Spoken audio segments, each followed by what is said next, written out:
Halo teman-teman semua, tahukah kalian mengenai disleksia? Kata disleksia berasal dari bahasa Yunani, yaitu dyslexia. Dys artinya kesukaran dan leksis artinya berbahasa, yang berarti kesukaran dalam berbahasa.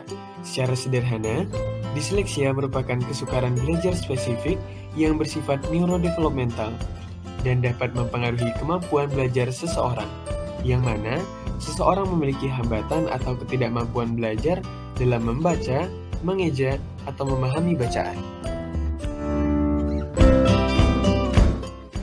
Disleksia sendiri termasuk salah satu gangguan belajar yang paling umum di dunia. Prevalensi disleksia di dunia mencapai angka 5 hingga 10% dengan jumlah populasi 700 juta orang di dunia. Di Indonesia sendiri, angka prevalensi disleksia berada di kisaran angka 10 hingga 15%. Namun, untuk data prevalensi tiap daerah masih sangat minim, bahkan belum ada datanya. Terdapat beberapa jenis disleksia, di antaranya disleksia dysponesia, disleksia dysnemkinesia, dan disleksia dyseidesia.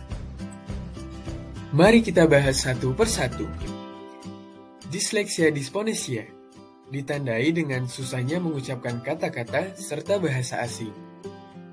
Disleksia dysnemkinesia ditandai dengan memiliki kemampuan motorik yang buruk, misalnya kesulitan dalam menulis surat. Disleksia dyseidesia ditandai dengan kesulitan untuk menguraikan kata atau kalimat tertulis serta memiliki kesulitan dalam mengetahui kata-kata dengan suara. Secara fisik, anak dengan disleksia sama saja dengan anak-anak lainnya. Mereka hanya memiliki kesulitan dalam hal bahasa, seperti kesulitan dalam membaca dan mengeja, kesulitan dalam mengingat alfabet, sudah membaca berulang-ulang namun hanya dapat memahami sedikit dari yang telah dibaca, keterlambatan dalam menulis, serta sulit berkonsentrasi. Selain itu, secara umum, kesulitan yang dihadapi anak dengan disleksia di seluruh dunia meliputi kesalahan pengucapan kata, kesulitan membedakan kata yang mirip, misalnya SOP dan POS, kesulitan dalam mengeja, misalnya SESM, PUR, NANA sempurna, kesulitan membedakan huruf dengan bentuk yang mirip, serta kesulitan membedakan huruf dengan suara yang mirip.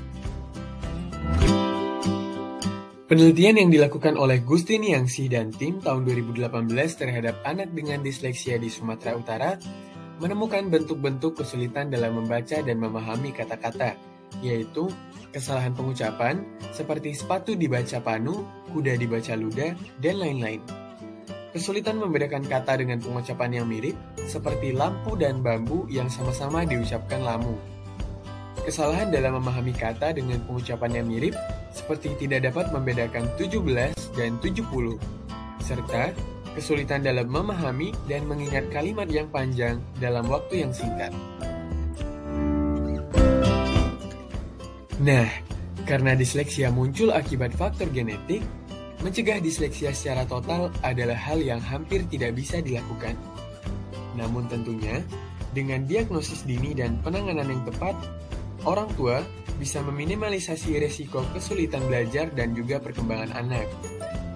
Penanganan yang dapat dilakukan oleh orang tua untuk anak dengan disleksia yaitu mengenali dan memahami sejak dini bahwa anak mengalami disleksia, membimbing dan membantu anak sejak dini dengan membacakan buku yang menarik dan sesuai dengan minat anak secara rutin, membujuk anak secara halus untuk membaca buku dan mendiskusikan isi dari buku tersebut dengan cara yang menyenangkan.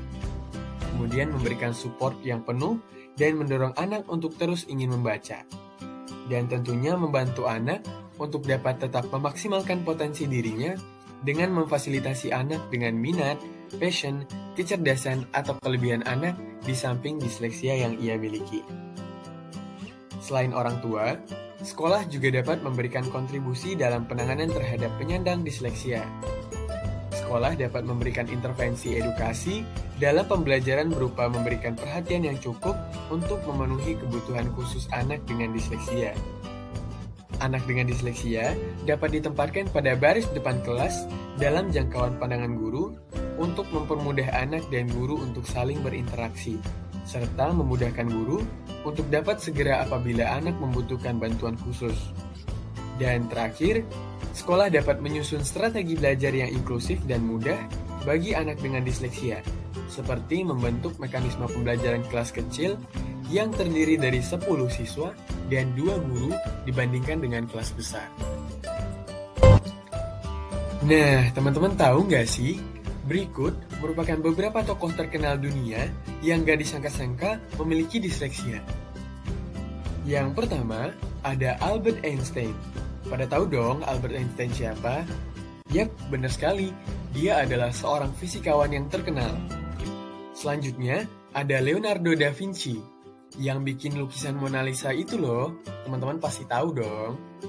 Kemudian, ada Walt Disney yang punya perusahaan Disney yang memproduksi film Mickey Mouse dan Princess itu.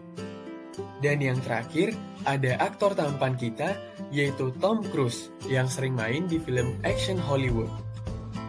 Dan tidak lupa, aktor cantik kita, Keira Knightley. Wah, keren banget ya mereka. Meskipun mereka memiliki keterbatasan, mereka tetap bisa sukses di bidangnya masing-masing.